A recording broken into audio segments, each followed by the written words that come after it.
so I'll not take too much of a time. Uh, I spoke briefly about Pincode journey being a PhonePe product and how we started our journey by digitizing sellers and retailers for payments and thereby continued our journey to digitizing them for commerce, not just digitizing them, but for creating demand for them. So quickly, before I get into exactly what we do, I'll just speak briefly about how the ecosystem is shaping. So if you see, uh, this will kind of maybe ring some alarm bells in terms of how e-commerce is disrupting the way retail is happening. Because e-commerce is, as everyone said previously, e-commerce is nothing but another channel of commerce. So if you see the journey, you see mobile category being disrupted by e-commerce by the launch of Flipkart, Amazon about a decade back. So if you remember number of mobile stores that we used to see in our neighborhoods, right? There are few left now, uh, not too many. So things have changed. Why? Because 40% of mobile sale is now happening online, right? By various companies, by various e-commerce channels. Same thing started a little bit later. Fashion, consumer electronics, beauty and personal care. There the penetration is in the range of 10-12%.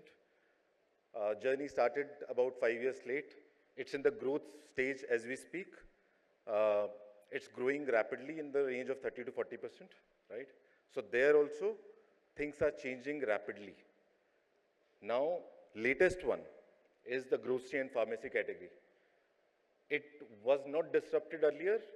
Why? Because these are the categories which needed or which are called kind of daily essentials, right?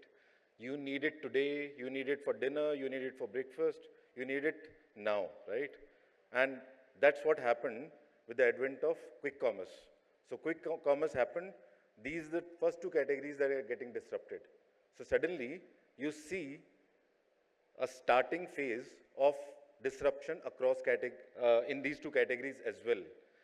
And if you see the journey of what happens to offline retail, we have seen in mobile, we are seeing in various other categories, and we'll see a similar thing happening for grocery category as well.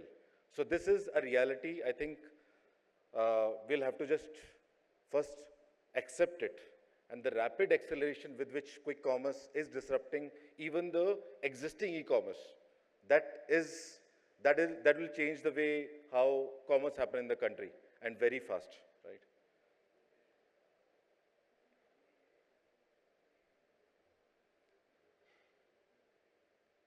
So,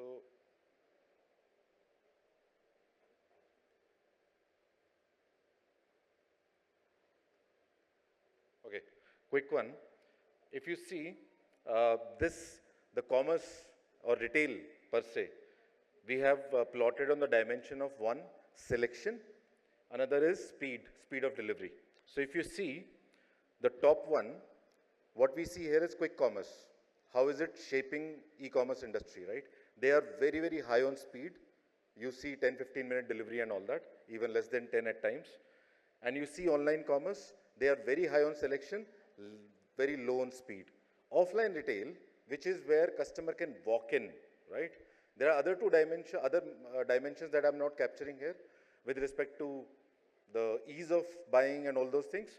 I'm looking at selection is slightly worse off than the legacy, or I mean, I'm calling ironical that I'm calling some players in e-commerce itself is legacy. Conventional, they deliver in a day or two. That itself is not acceptable anymore in certain categories. So quick commerce are sitting very high on that, but low on selection. How's the commerce market shaping? The quick commerce guys are increasing their selection for multiple things. One, the viability itself will become much better with better selection. On the other side, online commerce guys like Flipkart, Amazon and all that, they are increasing their speed. In all of this, the convergence is there will be good amount of selection and acceptable amount of speed, which is where, if you see, offline retail is sitting. right? In the middle of the two. What they lack is a different thing, which is reliability, ease of online buying, delivery, all those things, right? I'll capture that later. So today, as we keep saying, Indian consumer is very, very demanding. And I believe they are even more demanding when they are buying online. It's maybe the same consumer, but their demand or with their expectations are really crazy, honestly, right? They need the selection, they need the price, they need the convenience, they need the deals, all those things, right? They need everything. So today, as we speak, offline retail has certain strengths, right? Which are, they have the selection, they have competitive prices, they have, they have developed trust over years. There are retailers who have been existing for decades. They have developed that kind of trust. They do home delivery, basis WhatsApp calling and all those channels that they've opened. Some of them have their apps and websites as well. So there is a bit, there is strength, there is area that they capture, but there are certain things that they don't, which includes acceptable and predictable delivery. Today, we are still debating whether we actually need 10-minute delivery. But what we really need as a customer, or what our customers need, is predictable delivery and acceptable delivery time. It needs to be quick enough, need not be quickest, but the predictability around delivery is very much required. I think that's a non-negotiable from customer point of view, which is what quick commerce or online commerce provides. Reliable delivery without cancellation. I mean, today, I think even if the customer is contacting the retailer on WhatsApp or call or whatever, even their websites, it comes easy for offline retailer to not respect the expectation of an online buyer. Why? There is the ease with which they say that they can cancel the order. They can partially cancel the order. That is not the expectation of online buyer. That is what happens to a buyer. I mean, whether they may be contacting the offline retailer through WhatsApp or website or whatever, right? So that is something that is missing as we speak. Customer support, experience of online. These are the few things that are missing. So now, why I'm highlighting all this to you is,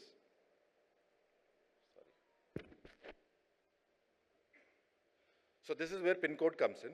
What we are doing is, one, we are creating, first of all, I mean, I've spoken about the journey, let me not repeat that.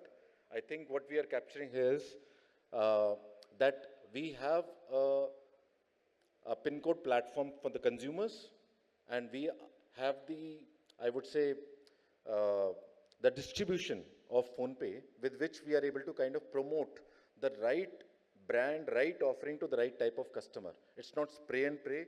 We have the customer persona. We have all that information because of the fact that we are PhonePe. We are able to understand what consumers' need are and where he's located or she's located and everything around that. Using that, we will be able to create demand. So that's one. On the other side, we have opened or we have built Pincode seller platform with the help of which we are digitizing the sellers. But we can go that far only. There are certain things that the offline retailer will have to do. That is where we kind of collectively come together and provide all this. So if you see, the strengths exist of the offline retailer, selection, the supply chain. That's a big strength. The warehousing, the store itself, right? That exists. The trust exists. Home delivery, some do, some don't, right? So all that put together, when our strength, our ability to create demand, our ability to help the seller, the retailer with the tools and the training that is required to be able to fulfill the need of customers' expectation.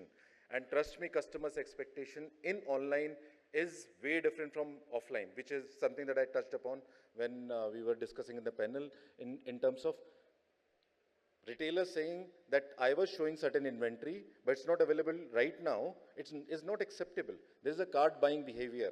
If they have ordered 5 things, they want five things delivered within a predictable delivery time. So it means we can help you with inventory planning because of the fact that we have the data. But the inventory management is actually at the retailer's end, right?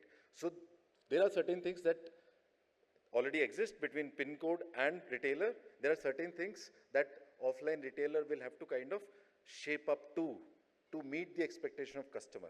So that is what we can collectively be. We can be very, very high on selection, competitive on price, good on reliability, we can create demand, all those things. So in the journey, we have, as we speak, 5,000 retailers. They are growing 100% month on month on our platform. So that's something that's already happening, and we have not even started promoting ourselves big time. So there will be a big marketing campaign that we'll be doing at some point, a couple of months down the line. But till then, we have to fix a lot of things. We have to build more supply with respect to what we are able to provide to our customers. So we are inviting all retailers to come on the network. We are inviting a lot of partners, including POS, ERP players, to integrate us so that they can provide value to their retailers. So this is the ecosystem we are developing. And in this audience, I believe we have both the parties. So that is when we come together and we grow together. Yeah. Thank you so much.